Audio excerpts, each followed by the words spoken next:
নমস্কার বন্ধুরা, আমার নাম প্রশান্ত দে। ইন্ডিয়ান ভোকেশনে আপনাদের সবাইকে স্বাগত জানাচ্ছি।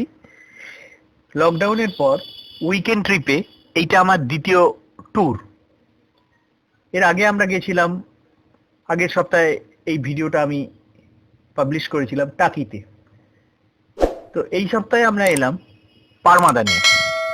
পারমাদান, যার এখন বর্তমান নাম হচ্ছে বিভূতিভূষণ অভয়ারণ্য, কলকাতা থেকে 107 কিলোমিটার দূরে উত্তর চব্বিশ পরগনাতে। এটি একটি খুব সুন্দর অভয়ারণ্য।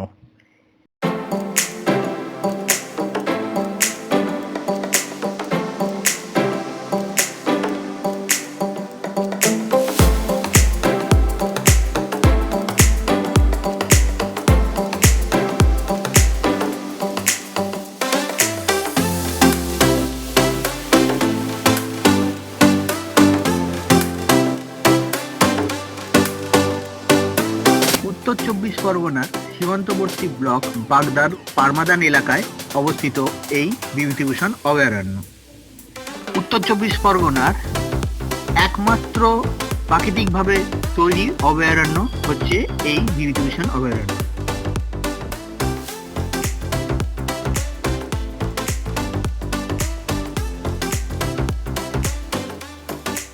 বিভূতিভূষণ অভয়ারণ্য বা পারমাদান যেতে গেলে এর দুটো রাস্তা আছে। দুটো রাস্তার মধ্যে যে কোনো একটা ফলো করতে হবে।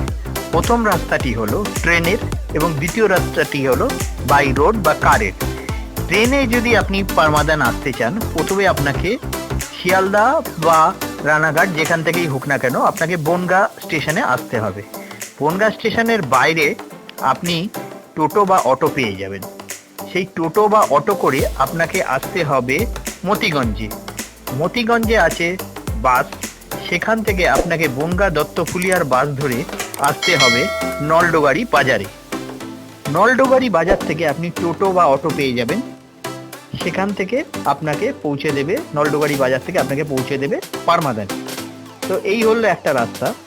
আরেকটা রাস্তা হলো আপনি ডাইরেক্ট কলকাতা থেকে গাড়ি বুকিং করে বনগাঁ এসে তারপর বনগাঁ থেকে মতিগঞ্জের ওই রাস্তা আপনি ফলো করতে পারেন। আমরা এসেছিলাম কলকাতা থেকে ডাইরেক্ট গাড়ি নিয়ে, কারণ এই কোভিড পিরিয়ডে ট্রেনের যাত্রাটা নিরাপদ নয়, তাই জন্য ওই গাড়ি করেই আমরা পারমাদানে এসেছিলাম। এই যাত্রার পুরো বিবরণ আমি ডেসক্রিপশানে দিয়ে দিয়েছি এবং এই যাত্রার সম্বন্ধে যাবতীয় ইনফরমেশন আমি ডেসক্রিপশানে দিয়ে দিয়েছি। ভিডিওর নিচে যে ডেসক্রিপশান আছে সেখানে আপনারা দেখে নিতে পারবেন কিভাবে যাবেন, কত টাকা খরচ হবে, সব পেয়ে যাবেন সেখানে।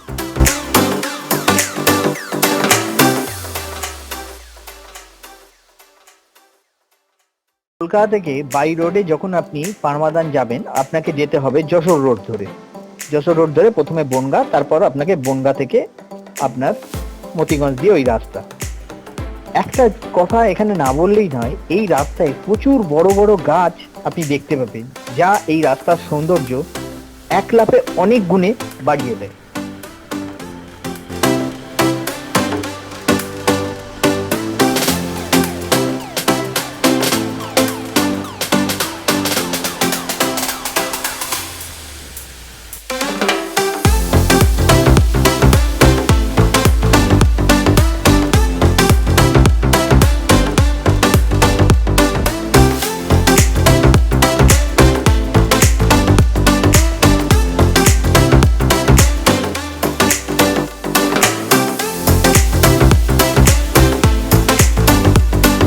অভয়ারণ্যে প্রবেশ মূল্য 120 টাকা প্রতিজন।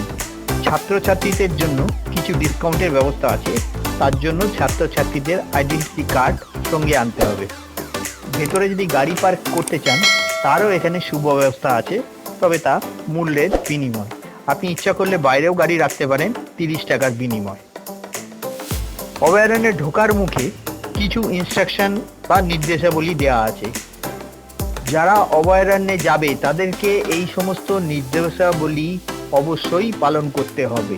জন্তু জানোয়ার যা আছে তা যেন তাদেরকে এখানে বিরক্ত করা না হয়। আর এটি কোনো চিড়িয়াখানা নয়, এটি একটি অভয়ারণ্য। সুতরাং অনেক সময় আপনি জন্তু জানোয়ারের সম্মুখীন হতেই পারেন, তার জন্য সেই জন্তু জানোয়ারের কোনো রকম ক্ষতি করা এখানে চলবে না।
এই অভয়ারণ্যের ভেতরে পশ্চিমবঙ্গ সরকার পরিচালিত ফরেস্ট ডিপার্টমেন্ট পরিচালিত একটা গেস্ট হাউস আছে।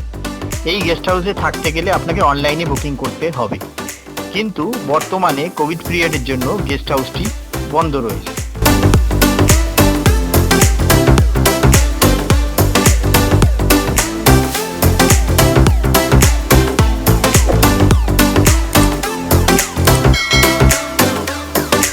গেস্ট হাউসের পাশের রাস্তা দিয়ে কিছুটা এগোলেই ইচামতির একটা ঘাট আপনি দেখতে পাবেন।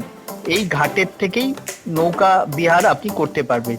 নৌকাতে করে এখানে নীল সাহেবের কুটিতে যায়, নীলকুঠি এরা বলে, কিন্তু আমরা হাতে সময় কম থাকার জন্য সেদিকে যাইনি। তাই নৌকা ভ্রমণ বাদ দিয়ে আমরা জঙ্গলটা পায়ে হেঁটে ঘুরে দেখার সিদ্ধান্ত নিই। এক পাশে ইচামতি নদী আর এক পাশে জঙ্গল, সেই জঙ্গলের মধ্যে দিয়েই রাস্তা। আমাদের খুব বেশ ভালো লাগছিল এই রাস্তা দিয়ে হাঁটতে।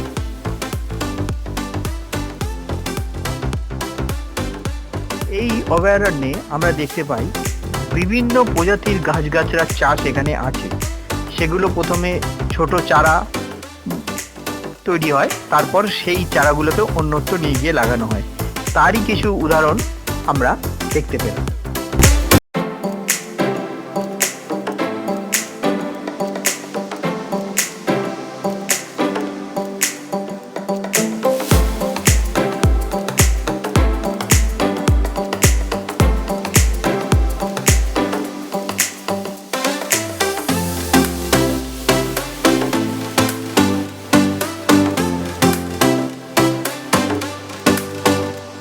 এই অভয়ারণ্যে প্রচুর হরিণ আছে।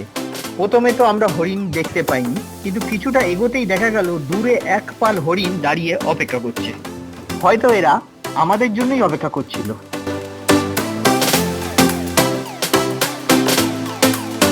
ঘোরার পর যখন আমরা ফিরছিলাম, হঠাৎ আমরা দেখলাম একটা চালতা গাছ থেকে অনেক চালতা পড়ে আছে, আর আমরা একটা হাতে কুড়িয়েও নিয়েছিলাম, কিন্তু দেখলাম সেটা কোনো পাখি বা কোনো বাদুড়ে খেয়েছে, তাই জন্য আমরা সেটা ফেলেও দিয়েছিলাম।